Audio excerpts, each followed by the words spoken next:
Pemirsa, meskipun saat ini kasus COVID-19 harian mengalami peningkatan, tapi pemerintah masih dalam kendali menghadapinya. Penegasan ini disampaikan Koordinator PPKM Jawa Bali, Luhut Binsar Panjaitan, dalam keterangan pers virtual hasil rapat terbatas evaluasi PPKM hari ini.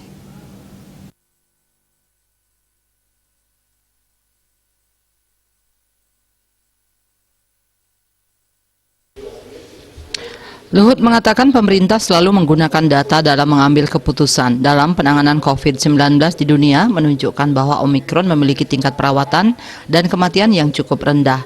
Namun kecepatan varian ini untuk menginfeksi yang menyebabkan kasus harian meningkat tajam dan berpotensi meningkatkan perawatan di rumah sakit serta mengancam fasilitas kesehatan. Menurutnya kuncinya adalah disiplin. Selain itu, penggunaan aplikasi seperti di Perancis mampu mendorong tingkat vaksinasi sehingga mengurangi angka kesakitan dan kematian akibat Omikron. Untuk itu, pemerintah terus mengetatkan dan memasifkan penggunaan aplikasi Peduli Lindungi khususnya dalam menghadapi varian Omikron ini. Ia pun mengatakan salah satu sebab kasus COVID-19 tidak naik drastis belakangan ini meski sudah ada Omikron karena penggunaan aplikasi Peduli Lindungi. Perawatan yang juga tingkat kematian cukup rendah. Namun kecepatan varian ini untuk menginfeksilah yang menyebabkan jumlah kasus harian meningkat tajam dan berpotensi untuk meningkatkan jumlah perawatan di rumah sakit dalam waktu dekat sehingga mengancam sistem fasilitasi perawatan rumah sakit. Nah, kuncinya sini semua teman-teman sekalian adalah disiplin kita. Tanpa disiplin kita akan menjadi korban dari tidak disiplinan kita. Selain itu, data dari Perancis menunjukkan bahwa penggunaan COVID passes di kita disebut Peduli Lindungi mampu mendorong tingkat vaksinasi.